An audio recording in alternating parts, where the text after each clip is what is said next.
especially Special Investment Facility Council. This is a dream come true. Even as a child, when I used to think about Pakistan, we would have been told that Pakistan एक ज़राई मुल्क है, पाकिस्तान के पास बड़े rich mineral resources हैं, और as hailing from Balochistan, we would take a lot of pride in our natural and mineral resources.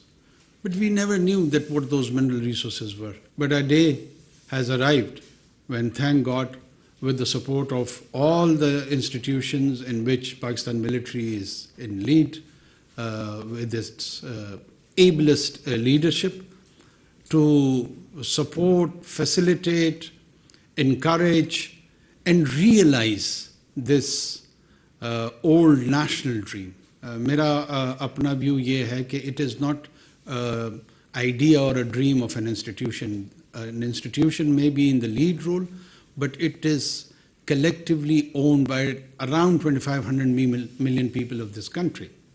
So we all own it, we all support it, and we will all contribute jointly towards it.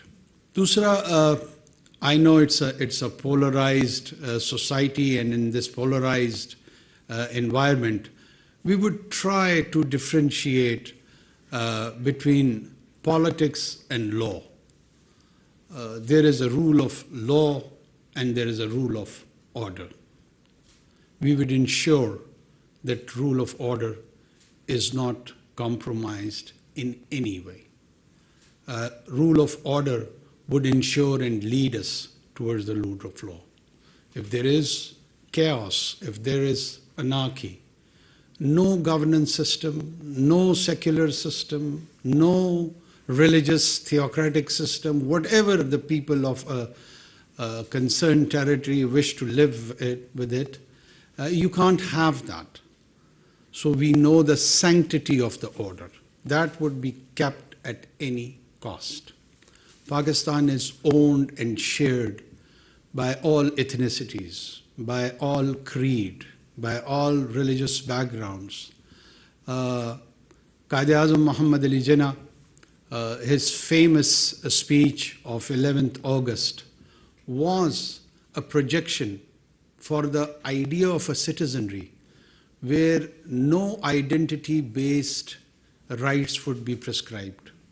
Rights will not be given to the people on the basis of noun, right? Rather, it would be allocated on the basis of adjective, on the basis of conduct, on the basis of character, on the basis of behavior. The best of the best has to come and excel in this society. There are many dreams around the globe, but let's start having a vision of a Pakistani dream, and let's realize this Pakistani dream. Pakistani dream is the dream of our soul. It is imbibed by the ideas of Iqbal, the enlightened Iqbal. We would strongly discourage rigidity, be it in any form, in this society. We do not stand for the forces of darkness. Rigidity may come in the garb of religion or secularism or any other form. These extreme attitudes, they are not just unwelcomed, they would be discouraged. They would be curbed and controlled by the law. I have a deep sense that along with our economic challenges, which are huge, with an able team like yourself, we will try to ensure financial discipline. We have a sense of sanctity of the taxpayers' money, this money on which we are having today's meeting, consuming this water, tea, traveling, doing any sort of actions. It is paid by the people of Pakistan, and we have that sense of sanctity towards them. By the common vendor, he contributes towards our gathering.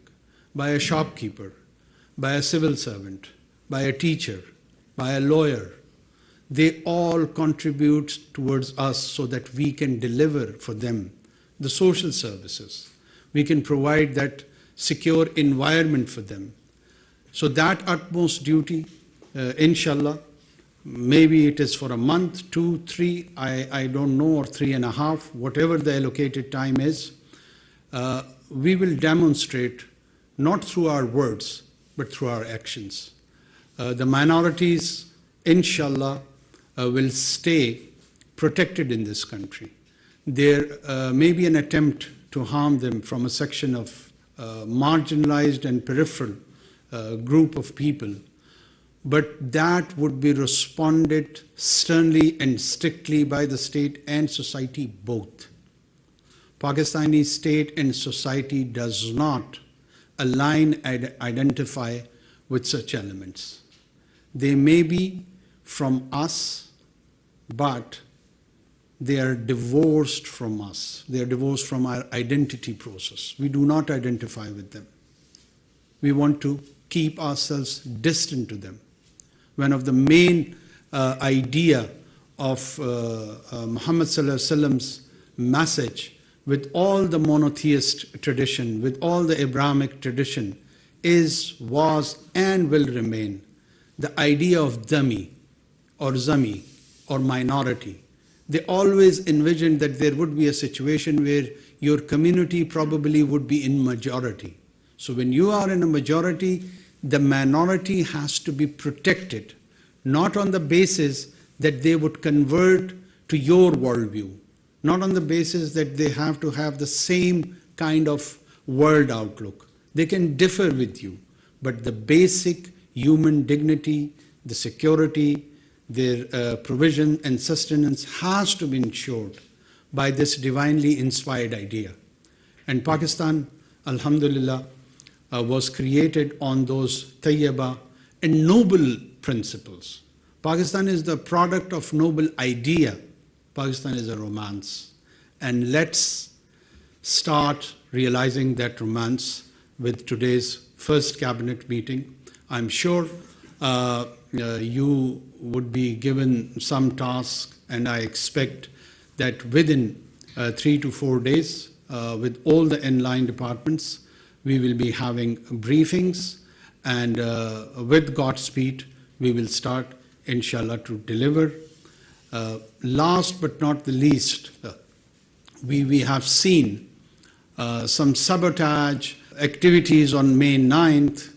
I would explicitly express my not just discomfort, but it was a way of disappointment that how and where did we reach on that day. Not just that our military installations were attacked. Gentlemen and ladies, let me remind you, when I was growing up, a new virus was emerged by the name of AIDS, and it was acquired immunodeficiency syndrome. The nature of the virus was that it would attack the immune system of the body, and then you could have died. It would have been fatal even for a very mundane diseases like flu. So for any polity, if its immune system is attacked, it leads towards its fatality. And in our context, these emblems, these symbols are important. These state symbols, when they are attacked, state doesn't disappear or vanish within a day or 2 or a week. It's a process. And the initiation of that process, or an attempt at least to do so, in my mind comes that it was exhibited on May 9th. We not just condemn it, now we are in the role to ensure that justice is being done, and whosoever violated laws on those days would be treated by those laws. There won't be any favor, there won't be any fear. We will try to implement with justice and neutrality.